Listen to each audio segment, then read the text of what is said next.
Hare Krishna, dear devotees. So we are doing presentations by devotees today, and we have His Grace Caitanyacandra Prabhu, who will share um, a specific topic from the Bhagavad Gita. So I'll turn it over to Caitanyacandra Prabhu, and please take over. Hare Krishna, dear devotees. So Prabhu, are you able to see the screen? Is it just, are you seeing the presenter view or just the Right, No, Prabhuji. we are seeing the audience view. audience view? Okay. Okay, Hare Krishna.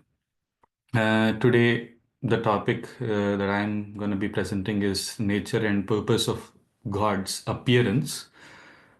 And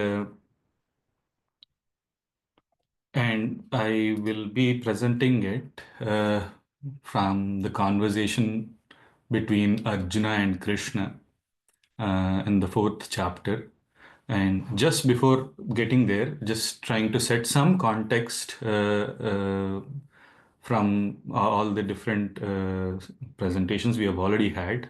Last week, with Madhu Prabhu did a presentation about the lamentation, Arjuna's different reasons for not to fight.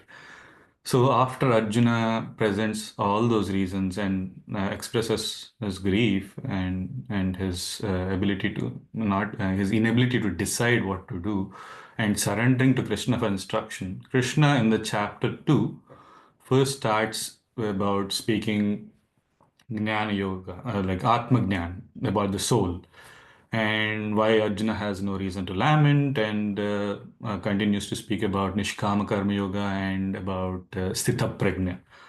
And in the beginning of the 3rd chapter, Arjuna expresses a confusion. He heard both about Nishkama Karma Yoga and Jnana. So he's confused between renunciation and action.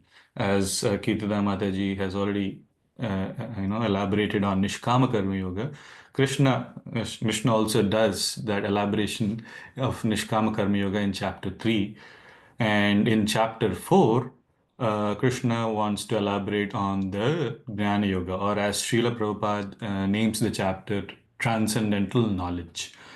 And before giving this transcendental knowledge to Arjuna, Krishna describes the lineage of transmission of that knowledge and the method of receiving, and in the very first verse of the 4th chapter, Krishna describes that he first gave this knowledge, not quote unquote the same set of verses, but the essence of Bhagavad Gita to Vivaswan, and Vivaswan in turn gave that knowledge to Vaivasvata Manu, and Manu imparted it to Ikshvaku, the father of the Surya Vamsha, the solar dynasty. And then in the 2nd verse, Krishna says that it is through this chain of disciplic succession is the knowledge disseminated to everyone. And that is how one receives from a guru to a disciple. And this chain seems to be broken.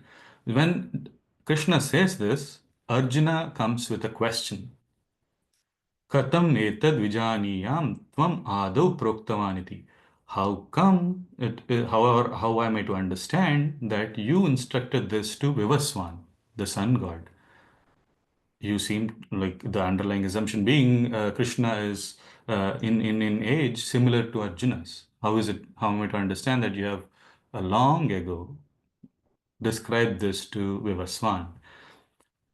That sets the context for us, and it gives Krishna, it gave Krishna an opportunity to elaborate about his incarnations or avatars. So that's where we will take our presentation from. And the agenda being, we will start with understanding the term avatara and discuss about the verses Krishna mentions about the nature of his appearance and the purpose of his appearance, and describing the results or the benefit of understanding his appearance in Tattvataha and how to understand it. Moving forward, especially understanding the term avatara. This is a verse from Chaitanya Charitamrita, Madhya Leela, chapter 20, verse 264. It comes in the section where Sri Chaitanya Mahaprabhu is instructing Srila Sanatana Goswami, where Sanatana Goswami comes out of a prison and tries to meet Chaitanya Mahaprabhu in Varanasi, in Chandrasekhar Acharya's home. And the instruction that Sanatana Goswami gets is that there are several expansions of Bhagavan or Lord which are originally residing in the spiritual world. All of them are residents of spiritual world. Maya Tita Paravyoma, in the spiritual lands are all the expansions. But Vishwe Avatari Dhare, when they descend to this material world, they are called avatara or incarnations. And Srila Prabhupada quotes this verse uh, in his purport for, for the verse 4.8, which is the Paritranaya Sadhunam Vinashaya Cha Dushkritam verse. That verse describes about the purpose of the appearance, but I have just taken that particular verse here to elaborate on the understanding of the term avatar. So the avatar in simple language is Bhagavan descending into this material world. Now, let's move on to the nature of appearance. We will go back to the conversation between Arjuna and Krishna, where Krishna starts by speaking about the nature of his appearance or his avatar. He mentions in 4.5 that he and Arjuna both have taken several births. He uses the word Janma, several births, but there is a distinction between the birth, quote unquote, birth or the appearance of Bhagavan and the birth of an ordinary living entity. And Krishna starts by pointing that difference here in this verse, that he remembers all the appearance and disappearances, but an ordinary living entity does not. And in this case, Arjuna is representing that ordinary living entity. And that's one stark difference between the nature of the appearance or the birth, janma of an ordinary living entity and Bhagavan. And subsequently, Krishna elaborates in 4.6 about his own appearance. He says that he is Aja, Avyayatma, Aja, unborn. Avyayatma is, he has a transcendental body. And Ish Bhutanam Ishvara, he is the Lord of all living entities. Although he is all the above three, he still appears Sambhavami. Let me try to find this laser pointer. Sambhavami, he says that he appears, or as Srila Prabhupada translates, he incarnates, he takes an avatar, he descends into the material world. And Srila Prabhupada gives this wonderful analogy of a king and a prison to understand this. Although a king, he still appears, or he can find sometimes a king in a prison. But Krishna does not just stop there, that he just incarnates. He says that in addition to that, he says Atma Maya, by by his internal energy, by his own will.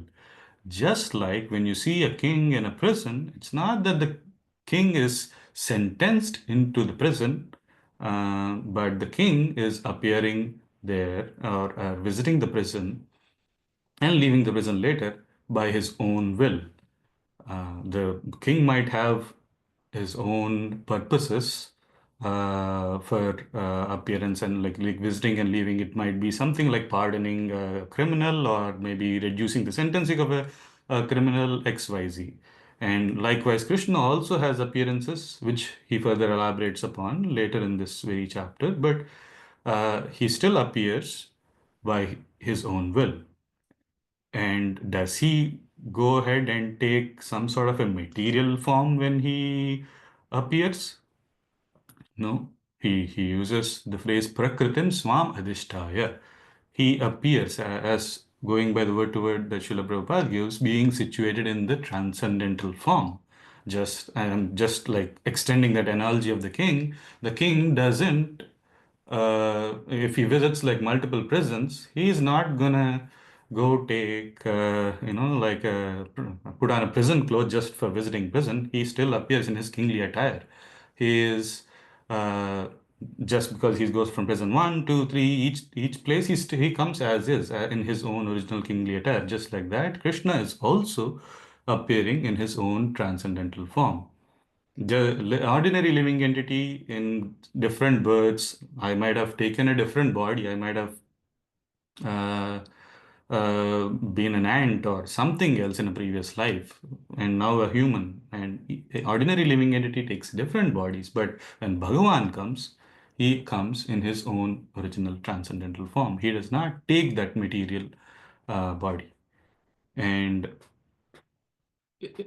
if you see the word to word translation for Prakritim, it is translated as transcendental form. And Srila Prabhupada elaborates in the purport that uh, Prakriti, he's not, one thing that I wanted to point is Srila Prabhupada is not bringing out or bringing some random meaning or trying to fit a meaning to the word Prakriti. Srila Prabhupada, in the footsteps of all the previous acharyas, like Srila Baladev Vidyabhushan or Srila Vishwanath Chakravarti Thakur, is taking the definition from the Sanskrit dictionary Amar Kosh, where it is described that Prakriti can mean either of the two, Swarup or Swabhav. And Swarup is the original transcendental form, and Swabhav is the nature. And the right meaning which we have to take depends on the context and is given by the Acharyas, and that is what Srila Prabhupada uses in this verse. And after describing about his nature of appearance, about the transcendental nature of his birth, Janma, Krishna goes on to speak about the purpose of his appearance. In the purpose of his appearance, Krishna says that he gives three purposes. One is paritranaya sadhunam, to vinashaya cha dushkritam, and three dharma samsthapanarthaya. And paritranaya sadhunam is for protecting the devotee, or is for pleasing the devotee. And vinashaya cha dushkritam is to annihilate or destroy the demons, and to like he did, protecting Prahlad Maharaj and killing Hiranyakashipu, killing Kamsa and protecting Vasudeva and Mother Devaki, or even establishing religion by willing or by using by encouraging Arjuna to fight in the battle of Mahabharat in the Kurukshetra war. He, while there are these three purposes, our acharyas emphasize that there is one primary purpose for Krishna to come. And we can also see that Krishna has a primary purpose when we observe all his pastimes closely. Even take, for example, the Prahlad Maharaj. Prahlad Maharaj is the epitome of Smaran. Like, although Hiranyakashipu is Prahlad Maharaj's own father, Hiranyakashipu tortured Prahlad Maharaj immensely. And in all those situations, even when he is put into fire burning, he did not get affected, but he had a long, like, good smaran of Bhagavan, very deeply remembering Bhagavan. And even in the case of Mother Devaki and Vasudev, the third chapter of 10th canto, like Paramkaran Prabhu suggests when he was giving this original lecture, in that we can see that in the previous lifetimes, Vasudeva and Devaki have performed like immense, have longed to have Bhagwan as a son and serve Bhagwan as a son. They have appeared in a previous lifetime as Prishni and Sutapa, and Bhagwan appeared as Prishni Garbha, Aditi and Kashyapa, where Bhagwan appeared as Vamanadev. And the key theme there is a primary purpose, which is to please his dedicated devotees, those sadhus whose hearts are longing for him. That is one of the primary reasons why Bhagavan appears, and all the other things are secondary, and he gets them done when he appears in the material world. Then Krishna, while he described about the transcendental nature of his Janma, birth, he also says in this verse that his karma, or a different word to understand that is, are his leelas in this his pastimes, and when they are in this material world, are also divyam. It's not that he comes in a transcendental body and comes and does some mundane things in this world as well. All, even those leelas are transcendental.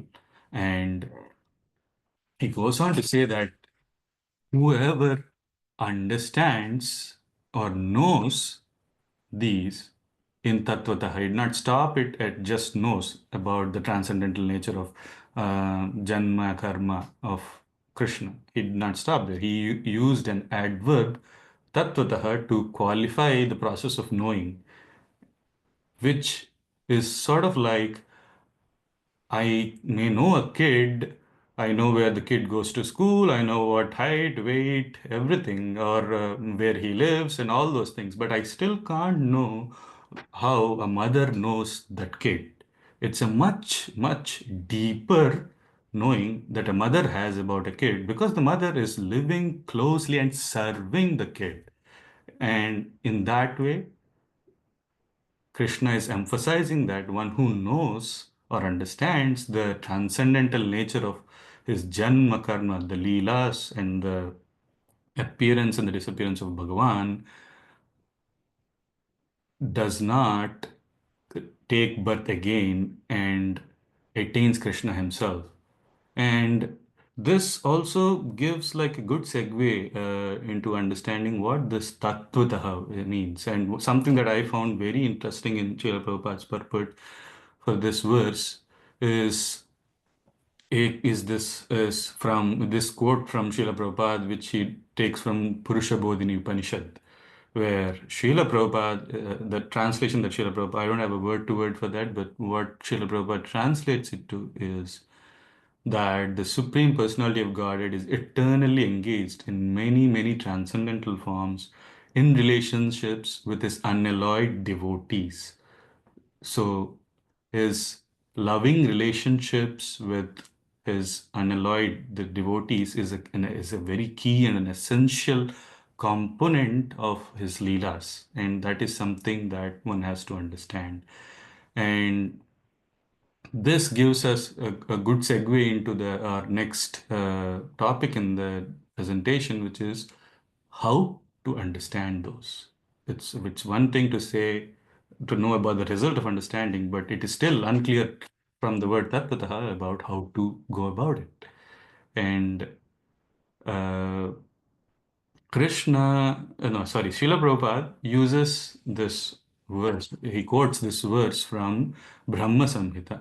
Advaitam achyutam anadim anantarupam adyam purana purusham navayauvanam cha vedeshu durlabam adurlabam atma bhakto govindamadi purusham tamaham bhajami. I did not take this translation from the Brahma Samhita that BBT published, but this is Srila Prabhupada, when he quotes it, he gives the translation, the purport. So this is Srila Prabhupada's translation from the purport. And we can see that we are, as we have seen from the beginning of in the beginning of the slide, that there are unlimited forms of the Lord. It's not just 10 incarnations. There are different forms of the Lord and different avatars. And usually it is even the best of the Vedic scholars. So just by a theoretical understanding of a biography of all the incidents, okay, he appeared in this particular jail, he then went to Vrindavan, he went to Mathura, then to Dwaraka, he occasionally visited Hastinapur. This is good, but is not enough. Even the best of the Vedic scholars are usually unable to understand. But it is manifest to the pure unalloyed devotees, Atma Bhakta. And Krishna himself gives the way to approach these Atma Bhakta in this very chapter. In the 34th verse, he suggests three things. Pranipat, which is submission unto the Atma Bhakta. And pariprashna is asking questions that are relevant, helpful, in a submissive mood, and service. That is how one approaches a Atma Bhakta. So does that mean I go find an Atma Bhakta and just ask all these questions and I have my answers and I know all about Krishna? No. The Atma Bhaktas or the sadhus give us the process in which knowing about Krishna is an important limb. What do they give? The process is called Bhakti. And Krishna also mentions in Bhagavad Gita that it is through Bhakti. Bhaktya mam abhijanati yavan yaschasmi tattvataha. He uses the word tattvataha again. One really understands Krishna in depth through the process of bhakti. Diving, I certainly encourage everyone to go further and read in the process of bhakti and what it is. But uh, keeping my presentation just about the nature and purpose of Bhagavan's appearance, I want to end it here. And yeah, this is the process to understand. Just to quickly summarize, I'll just go back to the agenda slide where the we have discussed about what avatar means, simple language, the form of the Lord that descends into the material world, nature of appearance. Bhagavan appears in his own transcendental form and appears by his own will, remembers all his appearance and disappearances. He appearances primarily for one purpose, which is to please his devotees, and at the same time does two other things, which are destroying the demons and establishing religion, dharma samsthapanadaya. And the benefit of understanding Krishna in truth or in essence is that one never takes birth again, and the way to do it is through bhakti under the guidance of an Atma Bhakta. Thank you, Prabhu. That's all I have to present. I understand if there are any mistakes in this presentation, that all of them are mine. And all good is coming from the mercy of all the devotees. It is not GURU apostrophe S, it's gurus, it's a plural that includes all the devotees assembled here and all the Shiksha gurus and the Diksha gurus who have been guiding me, the Paramkaran Prabhu and Damodila Mataji, who have been organizing this Bhakti Shastri program for a long time. Thank you so much. Please correct me if you find any mistakes. And Hare Krishna. Hare Krishna. Thank you so much. So devotees, please,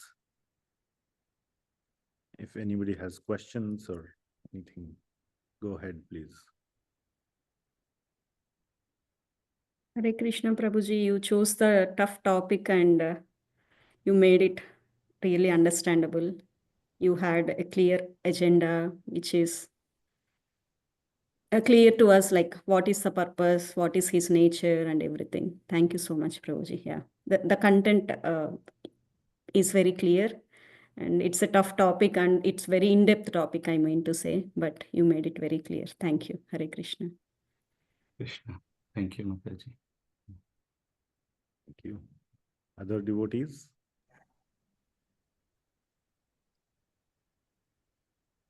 Hare Krishna Prabhuji, very lucid presentation. What I liked was the way it flew. It flowed from and the diversity of the top of the sources that Caitanyacandra Prabhu has taken. Wonderfully compiled. I'm doing a topic which is very close to this topic, and I was wondering if why did I not go into all these topics? But nevertheless, very, very beautifully presented. Thank you so much. Thank you so much, Prabhu. All glories to Shri. Okay. Anyone else? Anybody has any questions for Prabhuji?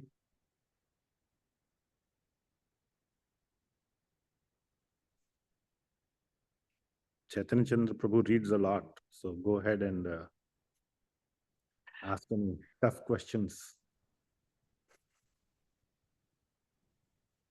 All right. Okay. I just want to say again, it was a very well-researched presentation and very nicely with a lot of fidelity to Srila Prabhupada. You took all the, or a lot of the references from his purports. So we can just see and appreciate how much Srila Prabhupada, his breadth of knowledge, but also the precision with which he selected the references, which you very expertly used, was very nice. So, and I could, the whole agenda and all that is a little bit, I feel, a more corporate kind of thing. But the thing is that, hey, we use the learnings that we get from the material world in service of Krishna. So this was a great example of using our material learnings. I mean, those presentations are good, in the corporate world. They've spent a lot of time thinking of how to do good presentations. So you're, using those techniques for making the presentation about Krishna better. So that's very good way of using material things in Krishna's service. Yukta Vairagya. So very nice presentation. And again, I could see your flow was very good. And the slides and all simply were an aid to help you with your flow, which was your own. So that was very nice. We should come up with the main flow of topics or ideas that we want to share, and then use the resources only as an aid to support what we want to speak from our heart.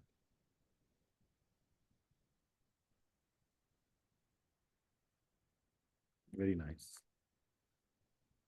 Okay. Anything else anybody wants to share or say? All right. Thank you. Thank you so much, Caitanyacandra Prabhu. Thank you so much. And now we will, thank you, Hare Krishna.